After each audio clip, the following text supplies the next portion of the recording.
Gaudete in Dominum semper, iter dico, gaudete, alegrai-vos sempre no Senhor. Repito, alegrai-vos. Reverendíssimos diáconos, caros filhos, no dia de hoje somos chamados a isso, a esta alegria, a verdadeira alegria, não mero contentamento, não algo que é passageiro, fugaz, mas ter real e verdadeira alegria, uma alegria que ela tem um sentido, um porquê. Não é como a alegria que sente quando o time ganha ou quando tem uma conquista passageira. Tudo isso passa.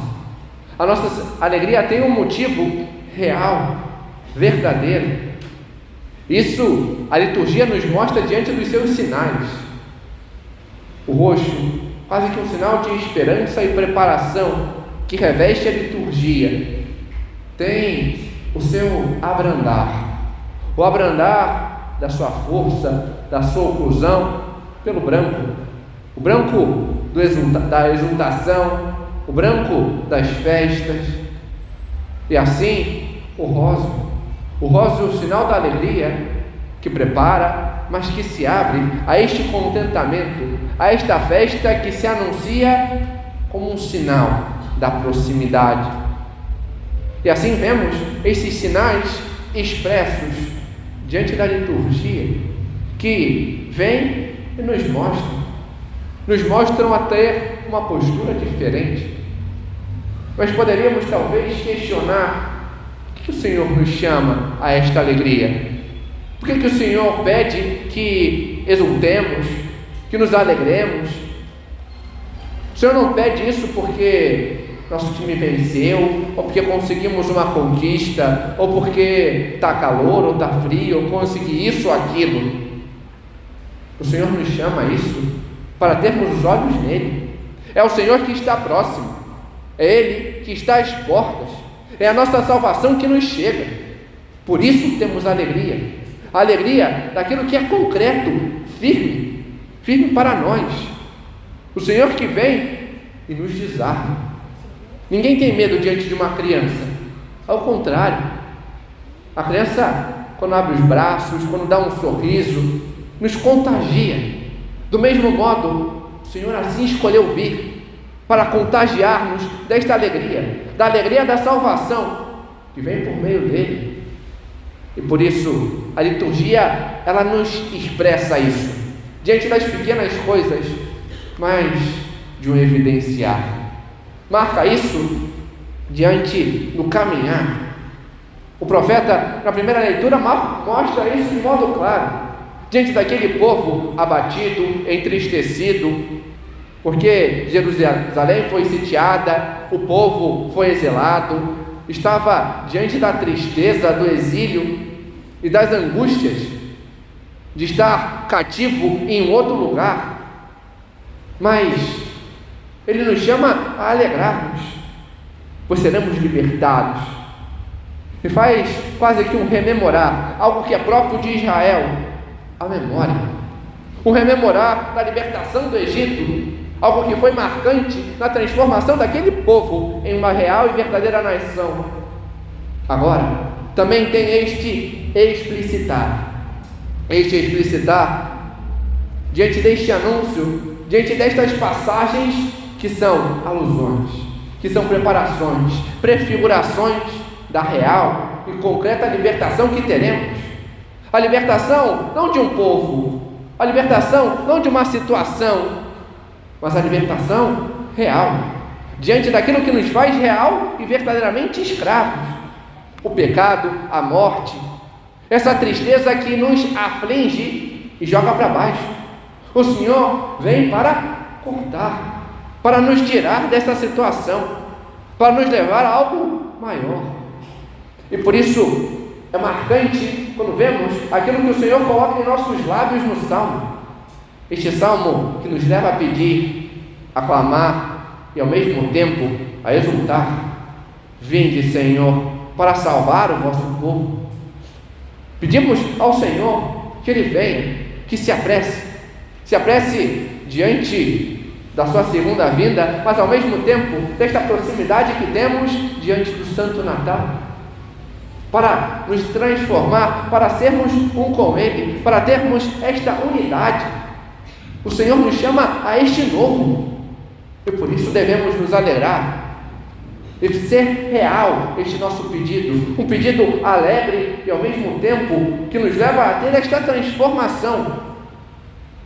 E é exatamente isso que o Senhor coloca de modo marcante no Evangelho.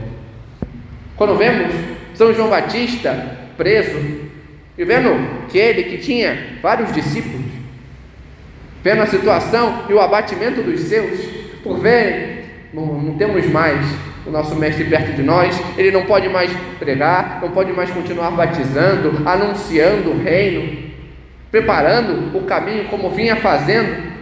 Ele vê tudo isso, e sabendo daquilo que o Senhor fazia, coloca e manda seus discípulos irem a Cristo.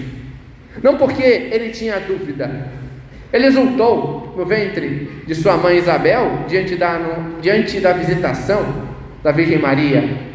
Ele era próximo, era primo do Senhor, ele conhecia, sabia quem era Jesus, ele sabia que ele era o Salvador. É sua missão saber tal coisa, mas ele indica, vai lá e pergunta: és tu que devemos esperar, ou terá que vir um outro ainda? E nosso Senhor entende e responde diante dos sinais, responde com uma resposta que não parece ser direta, mas que mostra a concretude, pois mostra que tudo aquilo que for anunciado agora é concretizado. Mostra a cura daqueles que sofrem, daqueles que necessitam.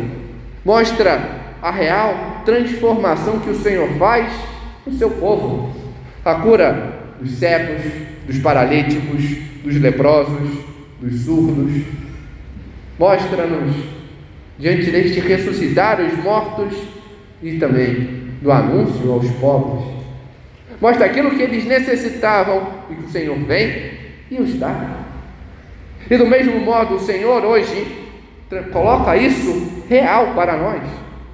Ele também faz e concretiza isso hoje para nós que somos cegos diante dos erros, diante dos nossos erros, dos nossos desvios, de não sabermos verdadeiramente o que é a verdade. O Senhor então vem para nos mostrar a sua luz, para nos mostrar o caminho, para fazer resplandecer a verdade. A nós que por vezes somos paralíticos, paralisados pelos nossos vícios, diante do fechamento em nós mesmos, nosso Senhor nos faz andar diante do caminho que é Ele, nos faz andar diante daquilo que é concreto, nos leva a este ato de transformação, de cura. A nós somos leprosos, chagados pelos nossos pecados, nós que temos estas chagas, estas feridas, nosso Senhor nos cura, nos toca, nos purifica diante da confissão, nos purifica tocando e limpando aquilo que tanto necessitamos. A nós que somos surdos, pois deixamos que a voz de Cristo seja ofuscada pela voz do mundo, pelo barulho ensurdecedor que se faz do lado de fora. Nosso Senhor nos chama a parar e escutar a sua palavra, escutar a verdade, e nos faz retornar a ouvir, a tirar aquilo que nos pesa. A nós que por vezes estamos mortos diante do mundanismo, diante deste ativismo distorcido, diante de nos prendermos às coisas que passam, o Senhor nos chama de novo à vida. A vida não é esta vida passageira, mas a vida da graça, a vida que é estar com Ele. O Senhor nos chama a este mais. A nós, pobres, o Senhor nos dá algo mais, nos dá aquilo que é real e verdadeiro, o verdadeiro tesouro, a sua palavra, o conhecê-lo, a tê-lo. Ele nos leva a ter este ato de evangelização, de nos encontrar com Ele. E exatamente por isso que o Senhor nos chama a alegrar-nos, pois temos muito mais. Nos chama a sair desta condição de baixos para estar com Ele, a sermos elevados. Por isso devemos nos alegrar. Gaudete in Domino. Alegrai-vos no Senhor, não nas coisas que passam, mas nele. Não naquilo que é superficial, mas em Cristo. Ele está próximo, está muito próximo à sua vinda. E exatamente por isso que São Paulo nos coloca, na segunda leitura, São Tiago, este ato que devemos ter, esta firmeza e este fortalecimento do coração, este ato de transformação, esta alegria que nos deve levar a ser mais, e por isso nos empenhar diante de uma vida real de oração, de mudança de vida, de nos empenhar e melhorar mais para o Senhor, diante dos desapegos das coisas, daquilo que passa, e saber colocar a centralidade em Cristo. Diante deste período, por que não? Preparar melhor o nosso coração, preparar melhor a nossa vida espiritual e ter um real progredir. Por que eu não vou mais à missa? O período é de férias, não tenho desculpas para dizer, eu tenho muito isso, eu tenho a escola, eu tenho tal coisa. Tantos já estão de recesso. É hora de parar e colocar os nossos olhos em Deus, se aproximar, ouvir mais a palavra, ter este empenho por rezar mais o Santo Terço, colocar mais este empenho em ouvir a Deus e ao mesmo tempo o examinar e ver como está o meu interior. Se preparamos a nossa casa com enfeites, limpando e arrumando para as festas, e a nossa casa interna, como está? Será que está empoeirada pelo pecado, enlameada pelos vícios? É hora de limpar, se confessar, ter este ato de transformação, uma preparação real para receber Cristo em nossa vida. É isso que Ele quer de nós. Ele está às portas. Em muito pouco tempo o chega. Como será o nosso Natal? Como será o nosso encontro com Cristo? Mais um dia que eu vou levando? Ou ao contrário, será um ato real de encontro com Deus na minha vida? O Senhor nos chama a isso. Preparemos. A Virgem Maria, na Anunciação, quando o anjo a ela se volta, a primeira palavra que diz: alegrai-vos, exultai. Por quê? Porque é ela, mulher feliz. Ela já tem a alegria em si, deve levar, porque ela soube em tudo fazer a vontade de Deus, soube em tudo corresponder ao Senhor. A nós somos chamados também a nos alegrar. Acorramos a ela, para com ela aprender a ouvir, para com ela aprender a fazer a vontade de Deus, para com ela aprendermos a sermos realmente felizes e diante do chamado do Senhor realmente nos alegrar por corresponder ao seu chamado. Glória ao Pai, ao Filho e ao Espírito Santo,